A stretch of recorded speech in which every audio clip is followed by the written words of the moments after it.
913th. As the vaccines are rolling out across the country, I wanted to provide you with some answers so you can make an informed decision. Is the COVID-19 vaccine mandatory for Air Force reservists? The vaccine is strongly encouraged for the health of our Air Force Reserve Forces. However, it is not yet mandatory. Reservists are strongly encouraged to get the COVID vaccination through your civilian medical provider. You will also be given an opportunity to receive a vaccination through our medical professionals when it becomes available. If a person receives the vaccine from a civilian provider, what documentation do they need to bring in to certify receiving the vaccine? For members who get vaccinated off base, follow service policy guidance for recording the vaccine in your shot record.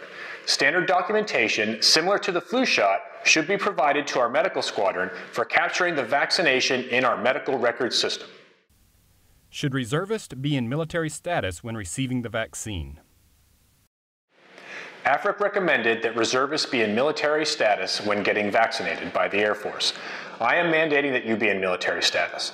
I am confident that the vaccine is safe and effective. However, I want you to have the peace of mind and protections available from being in military status.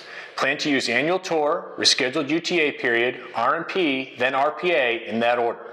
Regardless of status, if you voluntarily receive the vaccine from a civilian provider, you do not need to be in military status. Which vaccine will the units receive, and when can they expect them? At this time, we do not know when we will receive the vaccine or which brand. A DoD-level operational planning team will determine which vaccine product to fill COVID-19 vaccine orders from reserve units. The 19th Airlift Wing recently received the Moderna vaccine. That does not mean we will get the same vaccine. How do you imagine the 913th Airlift Group will administer the vaccine to unit reservists? Planning is still in the works.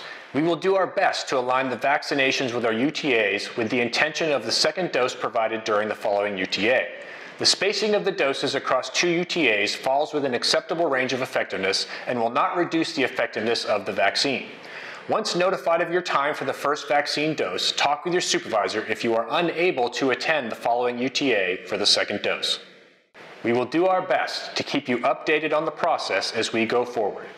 We will need to remain vigilant after the vaccinations in order to mitigate risks.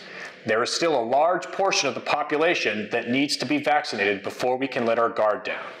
Even after vaccinations start, we will continue to wear masks and social distance. Preserving readiness and combat power is essential as vaccinations are provided over time to Team Little Rock personnel.